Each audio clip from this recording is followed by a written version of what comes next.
now we welcome Janika. Thank you, David. Thank you, Livio. And good morning, everyone. Restrictions on academic freedom come in many shapes and forms. Sometimes they're crude and obvious, and sometimes they're soft and subtle. When the Khmer Rouge took power in Cambodia in 1975, as part of their brutal Year Zero campaign, they completely suspended all academic activities, destroyed school buildings and libraries, and killed thousands of academics, teachers, and students. We can think of this complete wipeout of the academic sector as one end of a very broad spectrum of restrictions on academic freedom. Closer to the other end of the spectrum, we would find the conflicts of interest that may arise from corporate influence over universities when they turn to private money to sustain their operations. For example, in Cologne, Germany, a pharmaceutical company finances graduate programs on medical research, which has raised suspicions about the company's interference in research and teaching contents. Those two scenarios, the abolition of everything intellectual and the subtle influence of corporate money, may seem hard to compare with one another. But this is precisely what my colleagues Katrin Kinzelbach, Elias Saliba, and I are trying to achieve by creating a comparative global index of academic freedom. The attempt to do justice to the nuances between such disparate scenarios as Cambodia in the 1970s and Germany today is one of 5 key challenges in devising such a measurement. But before I turn in more detail to these challenges and how we are addressing them, I want to talk about why such a global measurement is so needed in the first place. One might say we have several well-established university rankings, the Times Higher Education ranking, the QS World Rankings, the Shanghai ranking. They're all rating universities on their excellence in research and teaching. Why do we need a separate measurement of academic freedom? Well, apart from the widely known methodological shortcomings and biases of these rankings, the key problem is that academic freedom is distinct from academic excellence. Think of Nazi Germany, where institutions of higher education were under tight control by the government, and which nevertheless produced several Nobel laureates in the 1930s and 40s. Similarly, the limited scientific autonomy and intellectual freedom in the Soviet Union did not prevent their pioneering of space exploration in the 1950s. And in more recent times, we see rapid technological progress coming from an increasingly authoritarian China. In fact, a lot of staggering scientific research and innovation has come from extreme government pressure, in particular to gain the upper hand over enemy technology in times of war. The fact that university rankings measure academic excellence but not freedom has 2 types of consequences. First, it means that universities in countries that extensively violate academic freedom have their international reputation unaffected. In a way, these rankings make it not only tolerable, but at times even rewarding to repress the freedom of scholars and students. Such reverse incentive structures should be of great concern to the international academic community. And indeed, I think the fact that we're all here today proves that there is an increased awareness and sense of responsibility around this issue.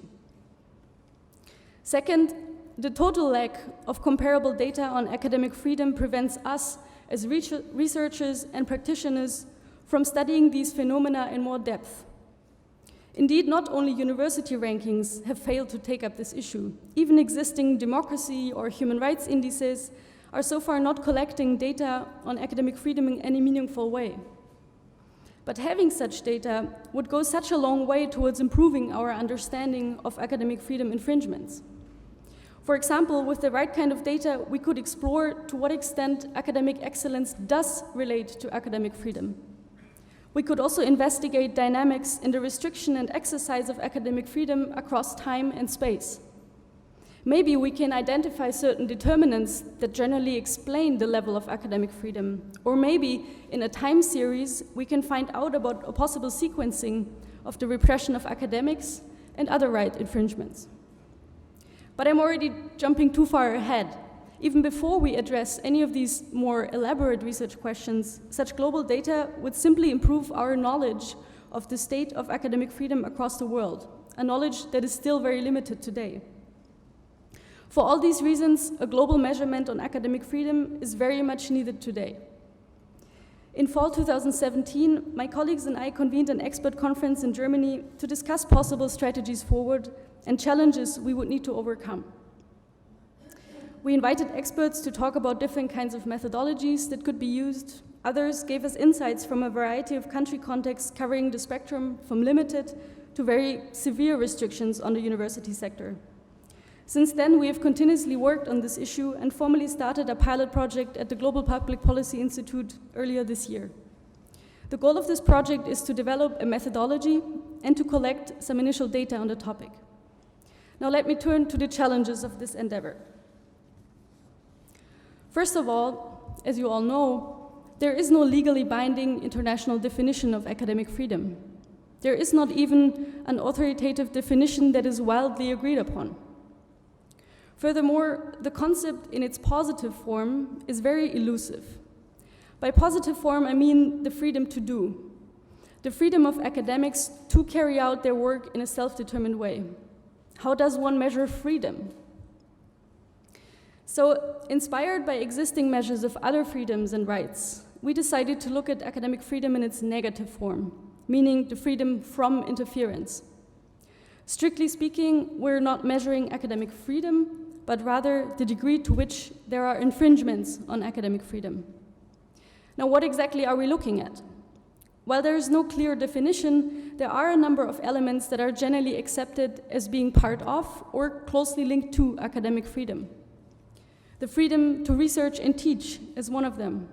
Are scholars free to determine their own research agenda and their teaching curricula?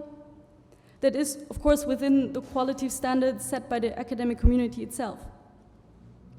The exchange with other academics in the research process, uncensored access to research material, and the publication of findings within academia, but also in a wider public, are other key ingredients of academic freedom. Many studies also emphasize the aspect of institutional autonomy, which can be regarded as a necessary precondition to academic freedom. So are universities de facto exercising autonomy over their internal governance, including budgeting, hiring, student admissions, and so on? A further precondition of academic freedom that we found important to include is what we call campus integrity. What we mean by that is the absence of a climate of intimidation through securitization, targeted physical threats, or oppressive surveillance on campus. We have seen that such practices are widespread in many countries and can have stark effects on academic activities. So, without committing ourselves to a particular definition of academic freedom, we have set out to measure the extent to which these different elements are restricted or not. The second measurement challenge relates to the fact that to date, no data source or sources exist on these issues that cover countries around the world. There are several methods that have been applied to gather data in some geographical areas, mostly in Europe. These include self-reporting mechanisms like the EUA's autonomy scorecard, surveys among academics or students, or legal analysis of countries' protection of academic freedom. However, if you were to widen the scope of these studies to a global level, or even a wider European level, we would encounter a number of problems.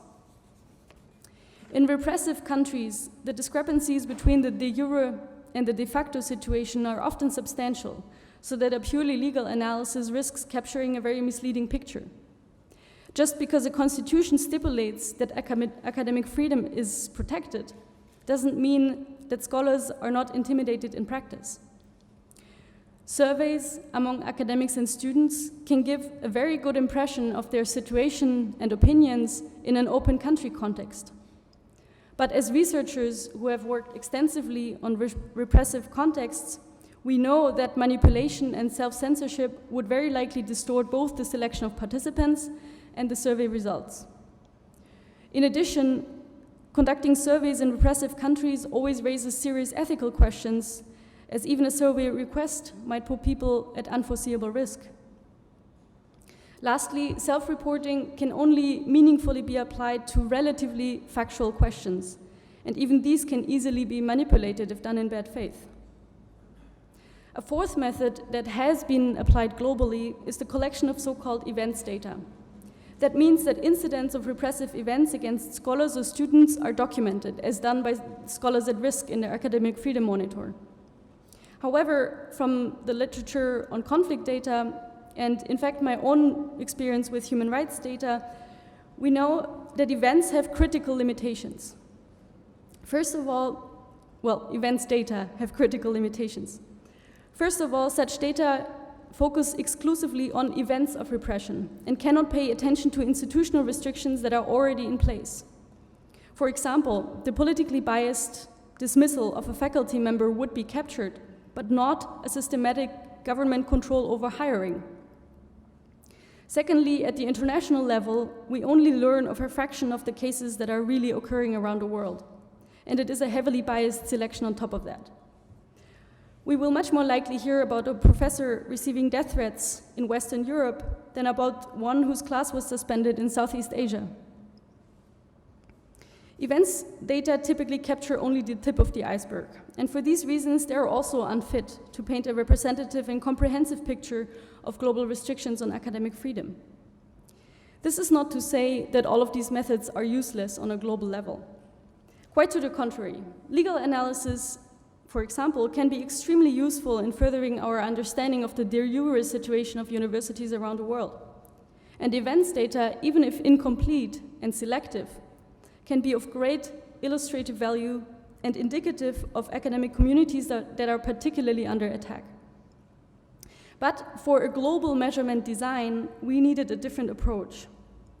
After much deliberation and the consideration of some other possible methods, we found that the most promising approach was to rely on expert assessments. Expert surveys have been used for many years in political science endeavors, in particular in the context of democracy measurements. In its most condensed form, it can deliver a numerical country score that indicates how well the country is doing. This is achieved by asking experts to rate the degree of compliance or repression on a predefined scale. One of the clear advantages of assessments by country experts is that they are able to integrate in-depth analysis to contextualize the Euro protections with observations of the de facto situation, and to include data from other methods, like survey data or events data, wherever they are available. However, it is important to emphasize that we believe that there is not one single method that can easily do the trick. Expert assessments have their own methodological challenges.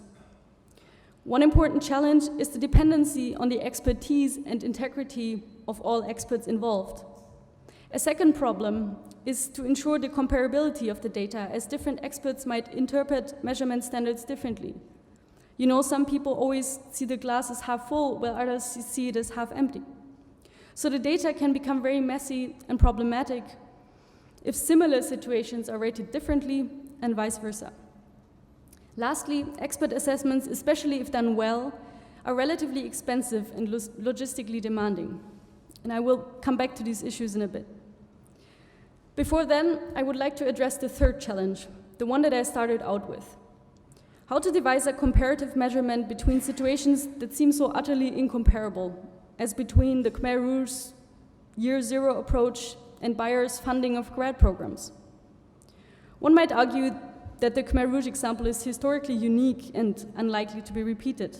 And that's probably true, but closures and purges of universities to subordinate them to political will seem to be a relatively common phenomenon, in particular after radical regime changes.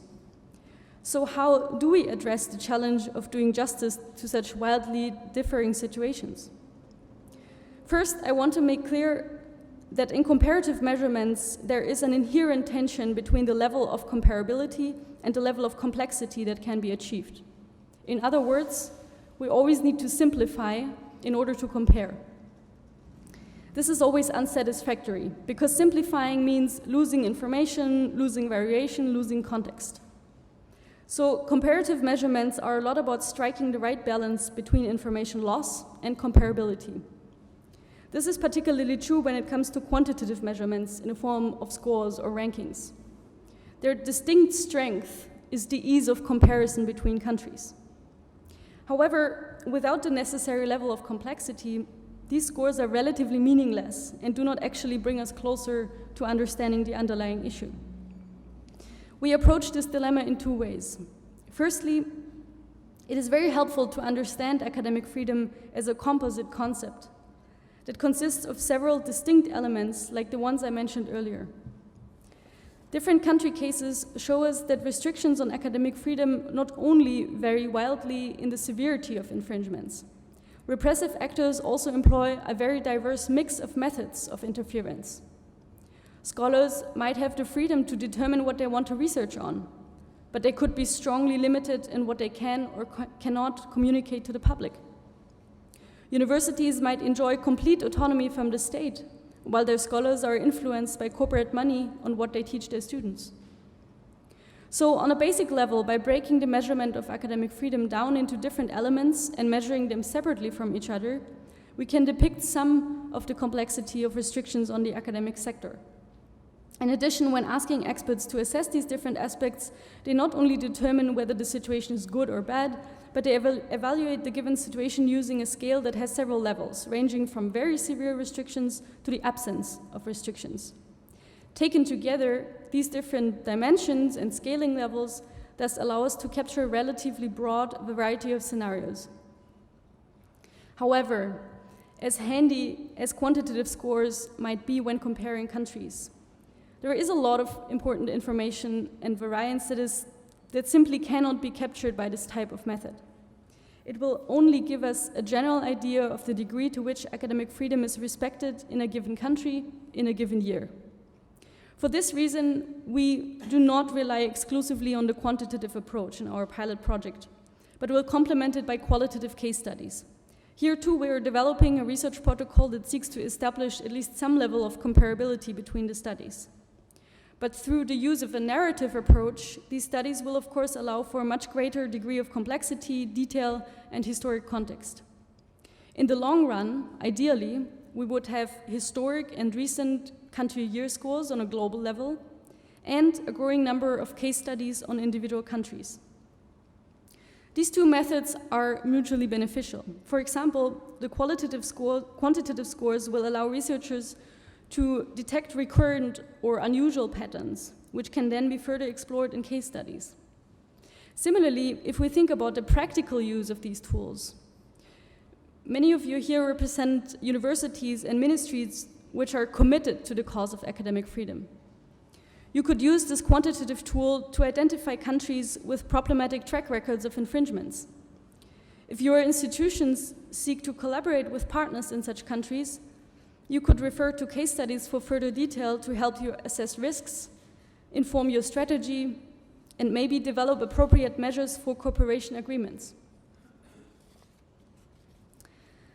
I've now talked a lot about how to compare different country contexts, but I also want to highlight the fact that, of course, there can be a lot of variation in the degree and type of infringements on academic freedom within a country itself, be it between different institutions, private or public, rural or urban, historically critical of the government or not, or between subject areas, natural sciences or social sciences, established fields of study or newer ones. These within-country variations represent the fourth key challenge of measuring academic freedom at a global scale. The variation between subject areas is indeed a crucial part of academic freedom infringements. When looking at examples of authoritarian governments, typically the social sciences are under stricter control by the state.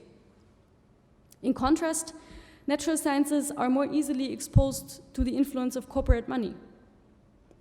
We firmly believe it is important to assess the integrity of the academic community as a whole, and that it would be dangerous to excuse or relativize the infringements on some subjects by the freedom of others.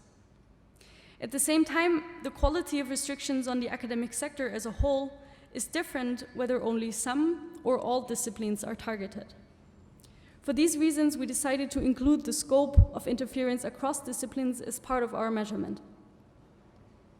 Measuring the variation on a subnational or university level, on the other hand, is unfortunately not realistic within the scope of our pilot project, especially if we want to reach global coverage. University excellence rankings do focus on the institutional level, and for good reason. But at the same time, this generally means that only high-ranking universities draw attention, and many countries are even completely off the map. This should not happen with the measurement of academic freedom. At this stage of the methodological design, we therefore focus on the country level and ask experts to generalize across universities. By doing so, we can at least find out what the prevailing practices and restrictions are. I should add, though, that of course, in the qualitative case studies, we can account for variations at the subnational level in much more detail. This question of what is realistically possible brings me to the fifth and last challenge of designing a global measurement. Namely, the data collection has to be practical and feasible, and that both within the context of our pilot project and for the measurement to continue in the future. I mentioned earlier that expert assessments are expensive and logistically demanding. At the Global Public Policy Institute, where our project is based, we have the methodological and substantial expertise to design the questions for an expert survey. And we have a network of committed experts and practitioners who are advising us in this process.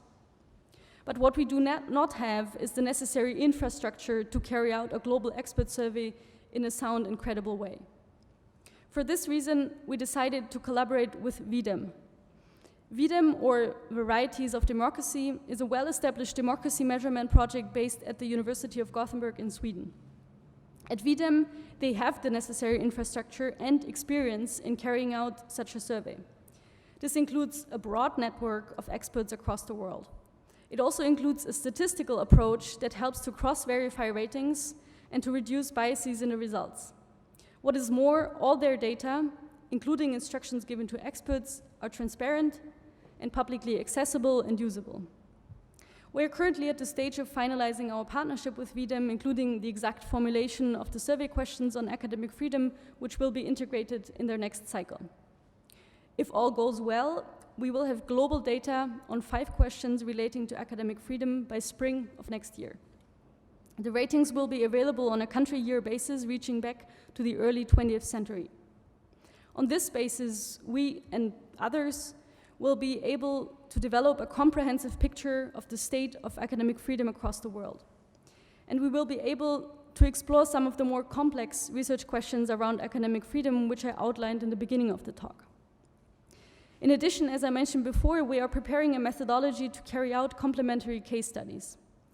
This methodology will be tested and refined with a handful of pilot countries, and the results presented within a year from now. This brings me to my last point, the synergies that I see between our measurement project and the Bologna monitoring endeavor. In their Paris communiqué last year, the ministers of the EHEA made a strong commitment to protect and promote academic freedom in the higher education spaces. And I agree with Livio that this commitment and envisaged monitoring effort is a very timely endeavor. It rightly puts the issue of academic freedom on the political agenda. Even if it focuses on the European higher education area, it will have a signaling effect not only to countries in this area, but also to the rest of the world. The success of university excellence rankings show us that the higher education sector is very reputation sensitive. I strongly believe that we can all together contribute to a shift in these reputation criteria, a shift towards a situation where academic freedom constitutes a necessary building block of universities' reputation. This can only be done by systematically monitoring restrictions on academic freedom, by exposing unacceptable practices, and by increasing the overall knowledge around the protection of academic freedom in the world. Our quantitative data, as well as our case study methodology, will be released within 1 year from now. This means that it will be available within the time frame when the Bologna follow-up group is devising a possible monitoring mechanism. I am convinced that the data we collect on European countries could very usefully feed into this monitoring effort. And I want to emphasize that the current Bologna process is a unique opportunity to create a monitoring structure that is embedded in an existing institutional and of course also political process. The key advantage of this embeddedness is that we can set up an incentive structure for countries and universities to better protect academic freedom. I believe, however, that the data collection itself should not be placed under the control of EHEA member states.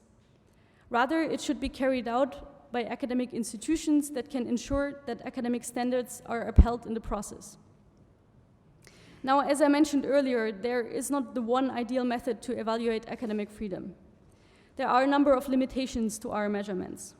We excluded possible data sources due to the methodological problems attached to them at a global and already a wider European level. But we also deliberately decided to focus on a type of data that can bring something new to the table. New data that can be used in combination with all other types of data wherever available. New data that strike a reasonable compromise between level of abstraction and global coverage. New data that allow us to look at restrictions of academic freedom as a global phenomenon that requires global action. I personally believe that establishing a global comparative measurement of academic freedom will be a great and important achievement.